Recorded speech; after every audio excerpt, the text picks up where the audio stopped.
Hi everyone, this is your favorite friend Jay or Jaylan Salah, as you formerly know her, film critic at Geek Vibes Nation and In Session Film. Today I have the pleasure of interviewing Stephen Phillips, production designer of Anora, which is the dark horse of the season. I'm also so excited to talk to him about a lot of things. So how are you, Stephen? So happy to talk to you. I'm great. Good talking to you too.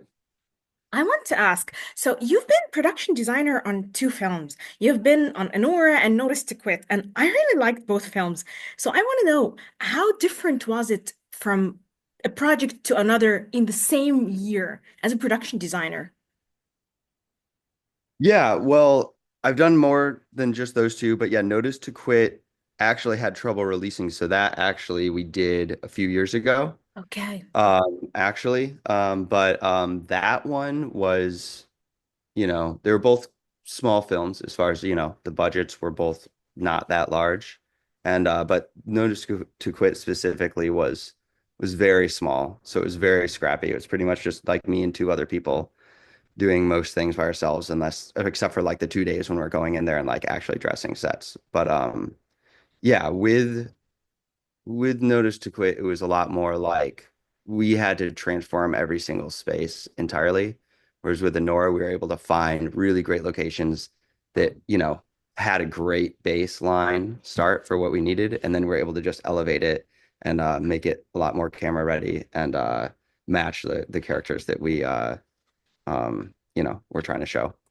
So Vanya's house or his parents' house, usually houses are a reflection of a character. So how do you as a production designer ensure that you have the theme of the character and the personality in tune of what you envision for this set, especially a house like that, because it's so impressive, but also kind of representative of his chaotic energy, but in for me as a viewer, how he does not fit into the context of this grand, very beautiful house also. So I don't know, how do you as a production designer work on that?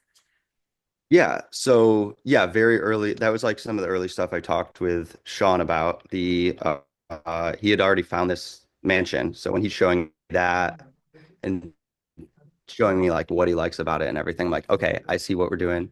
And you know, I originally was looking at it was more so like real estate photos. So they're very like kind of clean and cold looking and everything. And then when we scouted the place, it was had a very lived in kind of vibe because people actually live there and everything like that.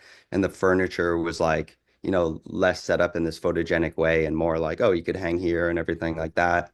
And so it was about a lot about kind of like cleaning it up and like getting really clean setups of each, furnished area so that the camera could kind of see through the space. So it kind of feel big and opulent and just let the space itself shine in that way while also kind of, feeling a little like cold, like it's not really uh, a home as much of just, a status symbol or something. But yeah, that kind of stuff. So do you as a production designer also work with the costume designer so that when you have like the dresses and the costumes of the characters, the actors, are in tune, in harmony with the sets? Because whatever color kind of blends in the background and kind of ruins the scene. For sure. Yeah, we definitely make sure to talk about that kind of stuff. So it's like early on with Sean, he very much was like, "Oh, I want the colors of the movie to be very like black and white and gray, like of New York." So in general, like, the cold New York winter kind of look with like pops of red. And then as we were scouting stuff and looking at like, locations for the strip club and everything, a lot of the blues and purples made sense to kind of introduce, in. And then of course Vegas can kind of almost be a little more everything goes. But yeah, so once we were scouting all that stuff, it was like having those conversations where it's like, okay, in these cases, the pops of the red should come through, costumes or something. And oh, we'll have it be in the lipstick or the scarf and everything. And just make sure it's not like, okay, we're gonna have pops of red and then I'm doing it with like too much stuff on set and then the costume. So you have to make sure to keep that in tune. And it ended up being like pretty easy to work in that way because I actually shared an office with a costume designer. So we were in the same room, so I could see what she was, all her like options coming through. And, so it just, you know, I mean, yeah, she was great. Okay, so Anora is a very New York film, at least to me. Notice to Quit was also a New York film. Does it help that you have extensive knowledge of the city, at least for the exteriors and stuff like that? It's definitely better to know all that, you know. So it's good to be a local working in New York. Whenever I work somewhere else, I make sure to do a ton of research about the place so I know what would be reality and you're not doing anything wrong. It was a little intimidating, you know, going down to Brighton Beach because that's not a neighborhood I'm as familiar with, and I'm not part of that community. But we did get our offices were in Brighton Beach, so I did spend a couple months there before we were shooting, kind of, you know, going to our favorite kind of lunch spots, you know, that would be like a Georgian place and that kind of thing. So it ended up being like very helpful to do a lot of scouting and also seeing a lot of the decor that would make sense for the mansion in other places we were scouting, and getting inspiration from that. But yeah, having uh living in the city definitely helps as far as the baseline of making a film that takes place in the city. Okay, so there are tons of props and disposable objects, particularly in this huge fight scene. How does a production designer pick what to be broken, what to be like disposed of? How do you ensure that? And how do you make sure that, yes, this object is really iconic, so I'm gonna use this to be broken, to be thrown against someone or against a wall? Yeah.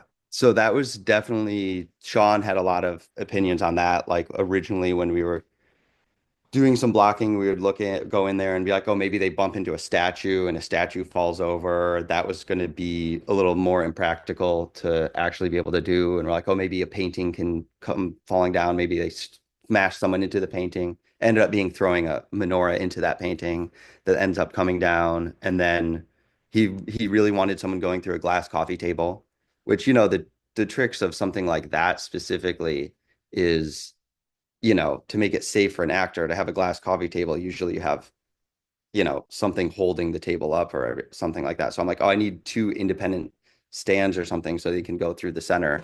But my brother, my set decorator, ended up finding this coffee table that's like a statue of someone like holding out a sheet.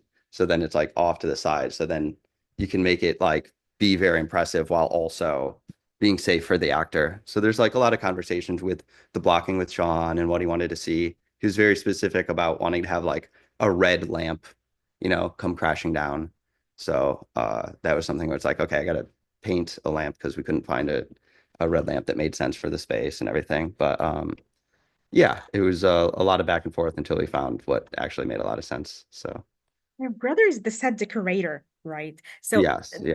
the idea of you collaborating both on this project, does it elevate the game? Does it make it easier? Does it make you, both in tune, exactly what you want? And also, how is the collaboration between the production designer and the set decorator in general, just for the average viewer? Yeah, so working with him is great because we have a very fast shorthand and it's like, you know, I can let him know when I'm like not into something and it's like we don't have to worry about too much of that, like, you know, oh, you know, are you gonna like this or whatever? Like we can just get through a lot of that social aspects very quickly. So that part's good. And then also, yeah, we have a lot of similar tastes. So it's like once we're talking about what we want, it's easy to work with him in that way. I mean, typically it's like, yeah, it's like the designer would kind of come up with the overall look and be like, this is the type of stuff I need. Have drawings of like, I need a couch here. I need this piece here. It needs to be this kind of couch, needs that stuff. And then the set decorator is like sourcing all that stuff and making sure to furnish the entire place. On something like this, it's like a smaller movie. So we're kind of, there's a little more overlap where we're both kind of sourcing together and like figuring out how to make it work. So, extremely helpful to have it be someone like my brother who I've been working with for a very long time. So, And is it more enjoyable for you to work on a smaller movie, a smaller, more intimate set, or big budgets where you can feel the freedom to just scout and do whatever you want, kind of like find all your dreams coming true as a production designer, as an artist? yeah, I enjoy both. This one was more the scrappy, you know, doing a lot of stuff yourself and everything. And I do really enjoy that. I would like working with an intimate crew. It's like I don't want to be like somewhere else and be like, okay, everyone, I need you to find all this stuff and that's where you're gonna put it. And then I'm just kind of like look at it and be like, okay, thanks for doing what I asked. I like to get in there and you know, you find new problems when you're like on site and when you're doing a lot of the stuff yourself and you come up with new solutions that are uh, maybe a little more out of the box. And it just feels like a fun dynamic to actually be able to work that way. And so it was great working that way on this film. And did you envision the success that the film is going through? Did you even have it in mind, or does it not seem that like easy to predict or even to envision when you are working on a film? Or sometimes you're like, ah, this one is gonna be, boom, maybe more than we I mean, expect. I loved the script when I read it, and I was already a big fan of Sean's work, so I was like excited for, I'm like, oh, this is gonna be a movie I like actually enjoy. But as far as like how far it's gone, I didn't know. Like I knew we were gonna make a good movie. I'm really happy that other people enjoy it as much as I do and are like responding really well to it. It feels different for me, but it's really good. So I'm really happy that it's doing so well. Awesome. Thank you, Stephen, so much. I had so much fun talking to you. Thank you for talking to me. Oh yeah, thanks for talking.